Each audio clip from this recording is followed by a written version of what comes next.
V-Guard presents कौन जीत रहा है, को पावर्ड बाय सेंसोडाइन एंड विमल। बोलो जुबां केसरी। प्रयागराज जिले की Phulpur Lok Sabha seat VVIP seat के नाम पर दर्ज है। 4 जून के पहले लोग ये जानना चाहते हैं कि आखिर इस वीवीआईपी सीट में मतदाता किधर जा रहा है और किसकी झोली में ये सीट है। शुरुआत सबसे पहले सुनील सर आपसे करेंगे। आपको क्या ट्रेंड दिख रहा है इसमें? नहीं, फूलपुर सीट पे संघर्ष है। भारतीय जनता पार्टी और समाजवादी पार्टी दोनों के उम्मीदवारों में। समाजवादी पार्टी ने जो अपने सामाजिक संतुलन के विस्तार की कोशिश की है, जो अपने परंपरागत उनका समीकरण होता था एमवाइज के नाम से हम लोग जानते हैं, उससे बाहर निकलने की कोशिश की और ऐसे वर्ग में सेंध लगाने की कोशिश की है जो भारतीय जनता पार्टी का वोटर रहा है और भारतीय जनता पार्टी की जीत में कारक बनता रहा है। इस बार उस सामाजिक संतुलन में बिखराव है और भारतीय जनता पार्टी के कार्यकर्ताओं में भी यहाँ भी उत्साह नहीं दिखाई पड़ा। वजह उसकी है जिसको आप अंदरूनी संघर्ष भी कर सकते हैं। कई लोग उसके टिकट के दावेदार थे, एक व्यक्ति को टिकट मिला। ये अंतर कले तो कई जगह देखने को नहीं, बिल्कुल नहीं कला है, ये कला है। निश्चित रूप से योगी जी का, मोदी जी का चेहरा भारतीय जनता पार्टी के कार्यकर्ताओं के बीच में, समर्थकों के बीच में, सहानुभूति रखने वालों के बीच में महत्वपूर्ण कारक है। लेकिन इस चुनाव में मेरा अपना मानना है कि दो चेहरों के विकल्प के रूप में जो विपक्ष ने सवाल पैदा किए हैं, बेरोजगारी का, महंगाई का, आरक्षण का, संविधान संशोधन का, आर्थिक विषमता में तमाम जो मुद्दे खड़े किए, यह भी एक कारक है लोगों के राजनीतिक निर्णय में। मेरा अपना ये मानना है कि ये फूलपुर के संसदीय क्षेत्र में समाजवादी पार्टी और बीजेपी में कड़ा मुकाबला है। मुद्दे, प्रत्याशी या जातीय समीकरण क्या हावी है फूलपुर में? सर, जहाँ तक सवाल है जातीय समीकरण हो, उसमें दोनों पार्टियां, चाहे वो भारतीय जनता पार्टी हो चाहे वो समाजवादी पार्टी हो, दोनों लगभग बराबर में हैं। यहाँ पर मुद्दे ज़्यादा हावी रहे हैं। मैं आपको बता दूं कि जब समाजवादी पार्टी ने मौर्य समाज से टिकट दिया अमरनाथ सिंह मौर्य को, यहाँ तो सारे मौर्य समाज, चाहे वो फाफामऊ के हो, चाहे वो सोराव के हो, चाहे वो फूलपुर के हो, चाहे शहर पश्चिमी के हो, शहर उत्तरी के हो, मौर्य समाज यानी केशव प्रसाद मौर्य एक बड़े नेता हैं भारतीय जनता पार्टी के। लेकिन मौर्य समाज जो है खिसकते हुए दिखा जो है वो अमरनाथ मौर्य के साथ में। जहाँ तक सवाल है कि मुद्दा यहाँ वही बना, बेरोजगारी और महंगाई तो मुद्दा बना, लेकिन शहरी क्षेत्र ज़्यादा है। शहर उत्तरी और शहर पश्चिमी, जो शहरी क्षेत्र में भाजपा के वोटर ज़्यादा माने जाते हैं, शहर उत्तरी में 1,61,000 तक लगभग वोट पड़ा हुआ है, जो भाजपा का गढ़ माना जाता है। फूलपुर में प्रवीण पटेल पिछली बार विधानसभा चुनाव 2700 वोट से जीते थे और इस बार उनको पाल बिरादरी ने वो वोट नहीं दिया, मौर्य बिरादरी ने भी वोट नहीं दिया, पासी समाज ने भी वोट नहीं दिया। तो अब की बार वहाँ से वो 20-25 हज़ार से लोग कह रहे हैं कि पिछड़ सकते हैं। इसी तरह सुराव से, इसी तरीके से जो है वो पापा मोड़ से नहीं, मेरे हिसाब से हाँ कड़ा मुकाबला है, क्योंकि उत्तरी और पश्चिमी जो शहरी सीट है, यहाँ से बीजेपी को लीड भी मिल सकती है। अब ये लीड कितनी होगी ये देखने वाली बात होगी। 50-50% है, लेकिन अगर एक बार एज की बात करेंगे तो मैं कहूँगा कि 20-25 हज़ार वोट से अमरनाथ मौर्य भी जीत सकते हैं, या यही 20-25-30 हज़ार वोट से जो है वो प्रवीण पटेल भी चुनाव जीत सकते हैं। रणविजय जी। दिनेश भाई, फूलपुर का लोकसभा चुनाव अन्य लोकसभा क्षेत्रों के चुनाव से इस बार थोड़ा सा अलग मुझे दिखाई दिया। चुनाव का जो पहला फेज था उसमें ऐसा लगा कि समाजवादी पार्टी अपने मिशन में सफल हो रही है, क्योंकि उन्होंने उस सीट से मौर्य बिरादरी को प्रत्याशी बनाया और वहाँ फाफामऊ विधानसभा क्षेत्र में, सोराव विधानसभा क्षेत्र में, इलाहाबाद पश्चिमी विधानसभा क्षेत्र में मौर्य बिरादरी की अच्छी खासी संख्या है। पटेलों में भी वहाँ दो वो मामले चले। एक जो प्रवीण पटेल भारतीय जनता पार्टी के प्रत्याशी हैं, उनको कहा जाता है कि पटेलों में जो एक कोई उच्च श्रेणी की पटेल हैं, हाँ एलीट क्लास वाले हैं, वो वाले पटेल हैं। सोराव विधानसभा क्षेत्र फाफामऊ में जो पटेल हैं वो अपने को पतालिया कहते हैं। तो शुरुआती दौर में वो पतालिया प्रवीण पटेल से बिदके हुए थे, लेकिन जैसे जैसे चुनाव की घड़ी नज़दीक आती गई, दोनों पक्षों से मैनेजमेंट की बहुत अच्छी कोशिशें हुई।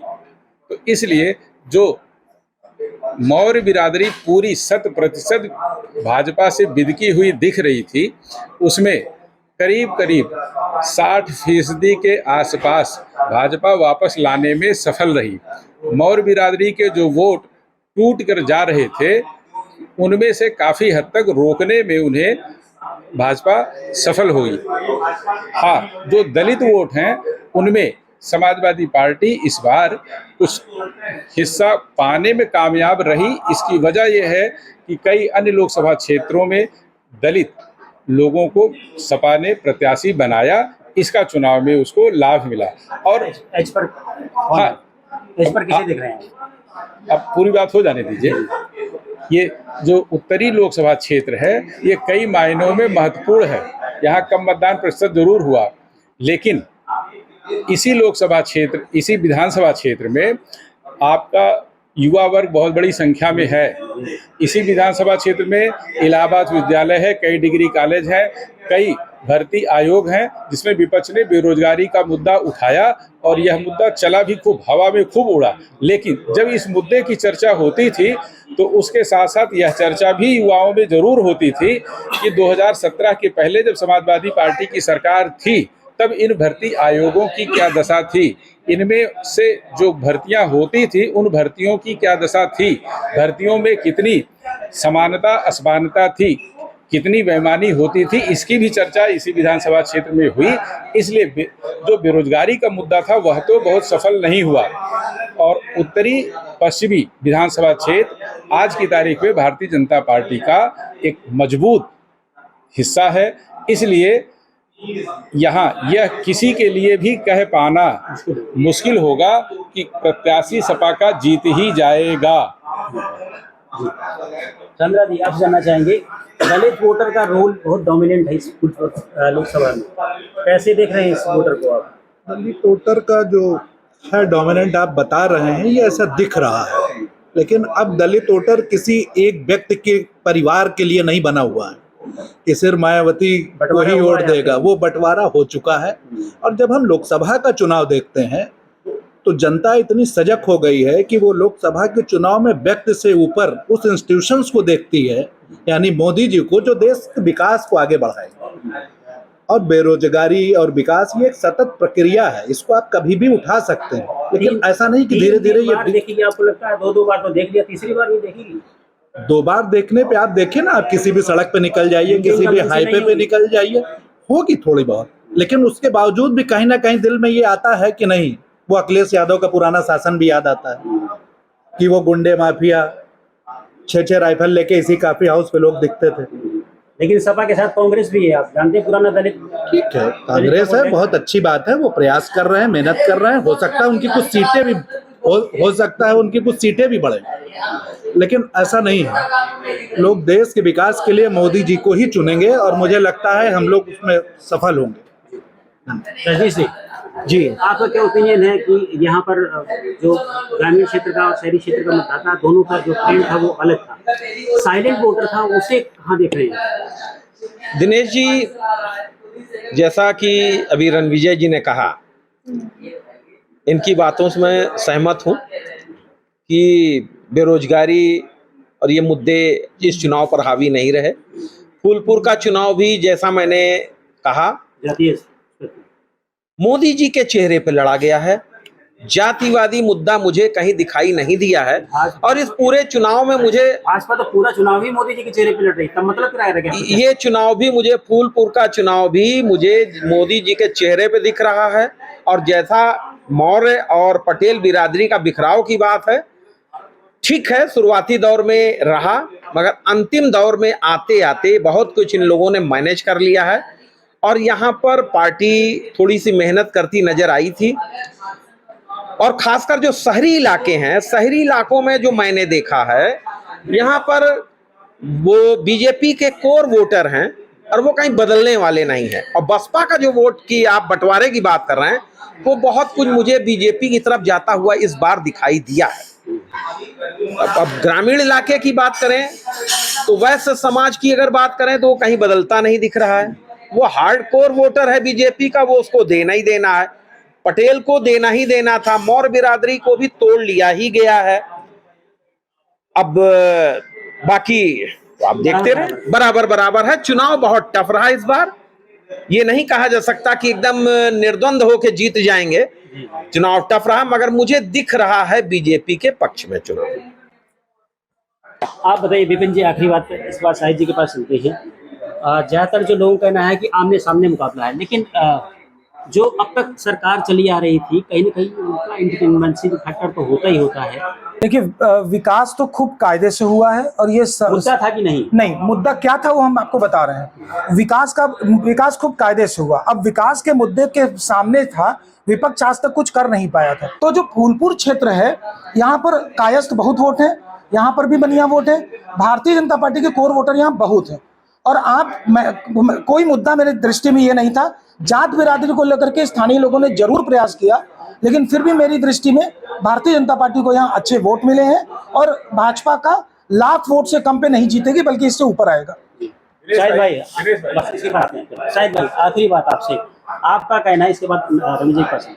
आपका कहना है कि भारतीय जनता पार्टी लीड करेगी, लेकिन जिस तरीके से वोटों का बंटवारा हुआ है, जो भारतीय जनता पार्टी का कैडर वोट था वो तक बढ़ गया, संगठन में बड़ी कमी देखने को मिली, बहुत ज्यादा जो वहाँ की स्थानीय विधायक वो भी प्रत्याशी के साथ में नहीं चल रहे, इसका कितना असर देख रहे हैं? देखिए, तो ऐसा है, फूलपुर का जो चुनाव हमेशा से होता रहा है वो जाति समीकरण पर रहा है। मेरा अपना जो आकलन है, देखिए 11 बार अब तक वह पिछले जाति के सांसद बने हैं, तो इस बार भी जाति समीकरण वहाँ जबरदस्त तरीके से चला है। आप इसको इनकार नहीं कर सकते। किस पक्ष में देख रहे हैं? देखिए, तो वहाँ पे सबसे ज्यादा जो है वो पटेल मतदाता है, ठीक, दलित है और यादव हैं, मुस्लिमों की संख्या भी कम है। तो कुल मिलाकर के जो जाति समीकरण घूम फिर के आ रहा, भले ही मौर्य वोट इधर उधर कट गया, बट गया, बंटवारा हो गया, जाति समीकरण आज की तादाद में भाजपा के पक्ष में जा रही है। देखिए, उत्तरी और पश्चिमी ये दोनों भाजपा का गढ़ रहा है, और पश्चिमी में भी कायस्थ समाज का वोट बहुत ज़्यादा है, तो और प्लस पटेल वोट उत्तरी में, बाकी सुराव, बारा, यहाँ सब जगह पटेल वोट बहुत ज़्यादा है। और यादव वोट और मुसलमान वोट लेकर के या कुछ मौर्य वोट को लेकर के सपा की सफलता जो है बहुत ज़्यादा दिखती नहीं है, तो यहाँ पे भाजपा की जीत निश्चित है। प्रयागराज की फूलपुर लोकसभा सीट को लेकर यहाँ के जो पत्रकार हैं उनका कहना है कि निश्चित तौर पर यहाँ प्रत्याशी वाला फैक्टर उतना महत्वपूर्ण नहीं है, क्योंकि प्रत्याशी भारतीय जनता पार्टी का काफ़ी मजबूत है, और शायद यही वजह है कि नेक टू नेक फाइट होने के बावजूद यहाँ के पत्रकारों का कहना है कि भारतीय जनता पार्टी यहाँ पर एज पे चल रही है, उसकी जो स्थिति है वो गठबंधन से बेहतर है। Dinesh Singh, TV9 UP, Phulpur, Prayagraj. V-Guard presents कौन जीत रहा है, को पावर्ड बाय सेंसोडाइन एंड विमल। बोलो जुबां केसरी।